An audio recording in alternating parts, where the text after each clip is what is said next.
열왕기하 10장. 아합에게는 사마리아에 70명의 아들이 있었습니다.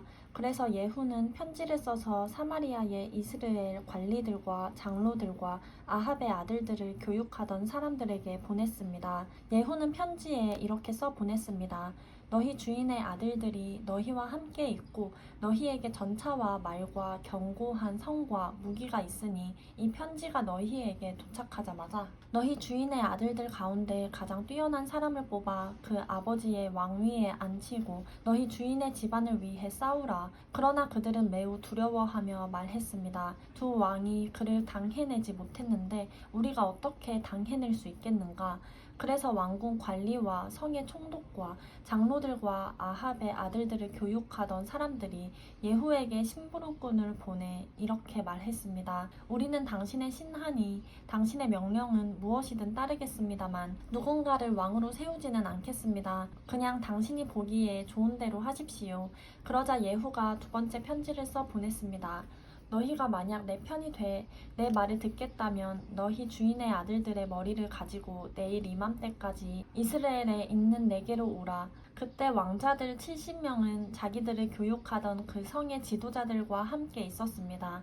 편지가 도착하자 그 사람들은 왕자 70명을 잡아다가 모두 죽이고 그들의 머리를 바구니에 넣어 이스라엘에 있는 예후에게로 보냈습니다. 심부름꾼이 도착해 예후에게 말했습니다. 그들이 왕자들의 머리를 가져왔습니다.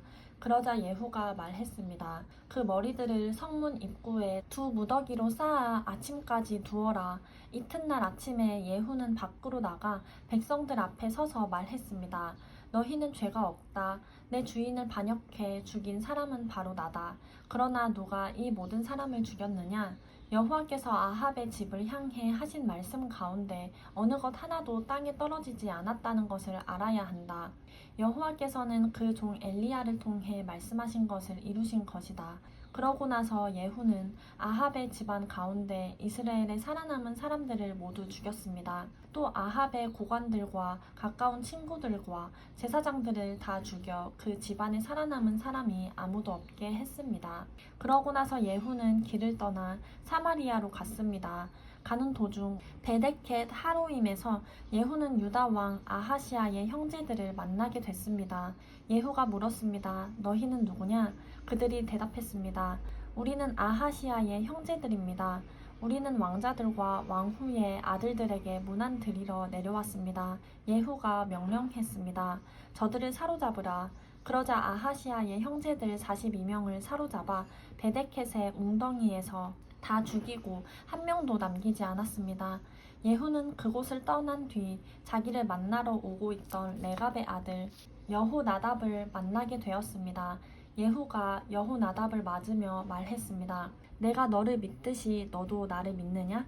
여호나답이 대답했습니다. 그렇습니다. 예후가 말했습니다. 그렇다면 나와 손을 잡자. 여호나답이 예후의 손을 잡자 예후는 그를 잡아 올려 전차에 태웠습니다. 예후가 말했습니다. 나와 함께 가서 내가 여호와께 얼마나 열심인지 보아라. 이렇게 하여 예후는 여호나답을 자기 전차에 태우고 데려갔습니다. 예후는 사마리아에 이르러 사마리아에 남아있던 아합 집안 사람들을 모두 죽였습니다. 그는 여호와께서 엘리야에게 하신 말씀을 따라 아합 집안을 멸망시킨 것입니다. 이 일 후에 예후는 온 백성들을 불러 모으고 말했습니다. 아합은 바알을 조금 섬겼지만 예후는 많이 섬길 것이다. 그러니 이제 바알의 예언자들과 종들과 제사장들을 모두 내게로 불러오라. 한 사람도 빠져서는 안 된다. 내가 바알에게 큰 제사를 드릴 것이다. 누구든 빠진 사람은 목숨을 지킬 수 없을 것이다. 그러나 예후는 바알을 섬기는 사람들을 멸망시키기 위해 속임수를 쓴 것이었습니다. 예후가 말했습니다. 바알을 경배하는 큰 집회를 열라. 그러자 바알을 섬기는 사람들이 큰 집회를 선포했습니다. 그러고 나서 예후는 이스라엘 모든 곳에 사람을 보냈습니다. 그러자 바알을 섬기는 사람들이 빠짐없이 다 왔습니다. 그들이 바알 신전에 들어오니 바알 신전이 이 끝에서 저 끝까지 꽉 들어찼습니다. 그러자 예후가 예복을 관리하는 사람에게 말했습니다. 바알을 섬기는 사람들에게 예복을 내주어라. 그러자 예복을 관리하는 사람이 그들에게 예복을 내주었습니다. 그러고 나서 예후와 레갑의 아들 여호나답은 바알 신전으로 들어가 바알을 섬기는 사람들에게 말했습니다. 여기 너희에게 여호와의 종은 하나도 없고 오직 바알을 섬기는 사람들만 있는지 살펴보라. 그러고 나서 그들은 제물과 번제를 드리기 위해 들어갔습니다. 예후는 바깥에 80명을 세워두고 내가 너희에게 넘겨준 사람 가운데 한 사람이라도 도망가면 그를 놓친 사람이 대신 죽게 될 것이다 라고 경고해 두었습니다. 번제를 다 드리자 즉시 예후가 호위병과 장교들에게 명령했습니다. 들어가 한 사람도 나오지 못하게 하고 죽여라. 그러자 호위병들과 장교들은 칼로 그들을 죽여 밖으로 내던지고는 바알 신전의 안쪽 방으로 들어갔습니다. 호위병들과 장교들은 바알 신전에서 목상을 꺼내와 불태워 버렸습니다. 그들은 또 바알 목상을 깨뜨렸고 바알 신전을 무너뜨려 변소로 만들었습니다. 그리하여 그것이 오늘날까지 이르렀습니다. 이렇게 예후는 이스라엘에서 바알을 없애버렸습니다. 그러나 예후는 이스라엘을 죄짓게 한 느밧의 아들 여로보암의 죄, 곧 베델과 단에 있는 금송아지를 섬기는 죄의 길에서는 돌아서지 못했습니다. 여호와께서 예후에게 말씀하셨습니다. 너는 내가 보기에 옳은 일을 했고 내 마음에 생각한 일들을 아합의 집에 다 이루었으니 내 자손들이 4대까지 이스라엘 왕좌에 앉게 될 것이다.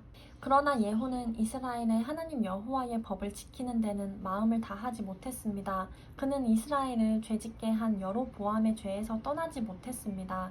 그 무렵 여호와께서는 이스라엘의 영토를 떼어 다른 나라에 넘겨주기 시작하셨습니다. 하사엘이 이스라엘의 모든 국경을 공격했는데 그곳은 요단강 동쪽의 길르앗 모든 지방, 곧 각과 르우벤과 므낫세 사람의 땅으로 아르논 골짜기에 있는 아로엘에서부터 길르앗과 바산까지였습니다.